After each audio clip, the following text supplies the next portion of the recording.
햇살과 모닝콜로 너와 시작하는 하루, 마치 내 인생의 포커스가 지금에 맞춰진 걸까? 예수님은 사람을 지으신 하나님께서 사람에 대해 아버지 마음을 가진 분인 것을 알았습니다. 율법을 주신 분에게서 율법을 뛰어넘어서라도 사람을 살리려는 자비와 긍휼을 본 것입니다.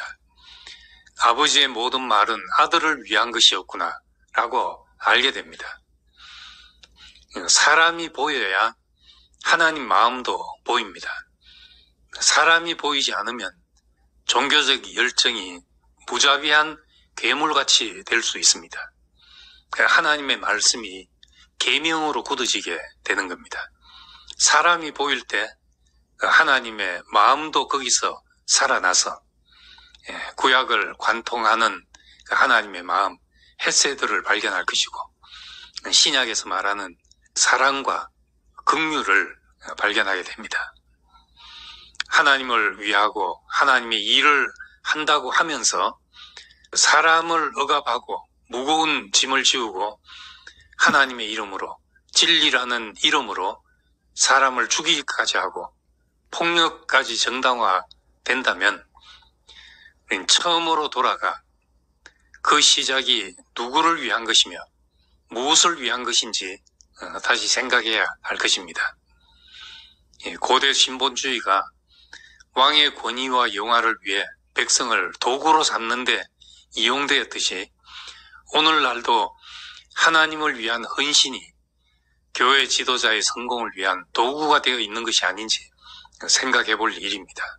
사도 요한은 빛 가운데 있다고 하면서 그 형제를 미워하는 자는 지금까지 어두움에 있는 자라고 했고, 하나님을 사랑한다고 하면서 그 형제를 미워하면 이는 거짓말하는 자라고까지 했습니다. 마찬가지로 안식일을 지키고 하나님의 말씀을 따라 산다는 것이 사람을 정죄하고 사람을 향해 돌을 들게 만든다면 하나님 말씀의 본래의 뜻과 멀어지고 있다는 것을 깨달아야 합니다. 이사야 선지자는 이렇게 말했습니다. 내가 기뻐하는 금식은 흉악의 결박을 풀어주며 멍에의 줄을 걸러주며 압제당하는 자를 자유롭게 하며 모든 멍에를 꺾는 것이 아니겠냐. 그러니까 하나님이 기뻐하시는 것을 행한다면 그것은 사람을 속박했던 모든 멍에를 풀어주게 될 것이라는 말입니다. 예수님은 수고하고 무거운 짐진 자들아 내게로 오라, 내가 너희를 쉬게 하리라 하셨습니다. 사도 바울은 그리스도께서 우리를 자유롭게 하려고 자유를 주셨으니 그러므로 굳건하게 서서 다시는 종의 멍에를 매지 말라고 했습니다.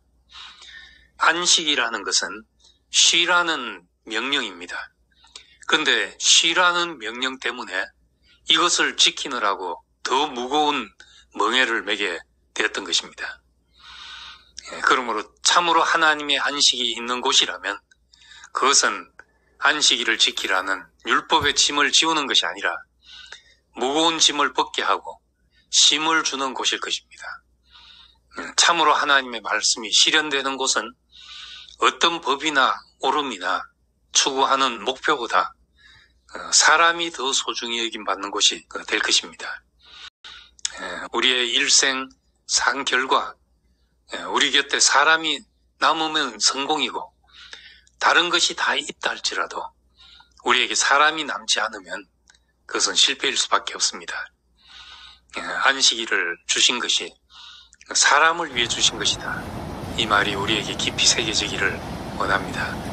감사합니다. 따뜻한 모닝커피의 향기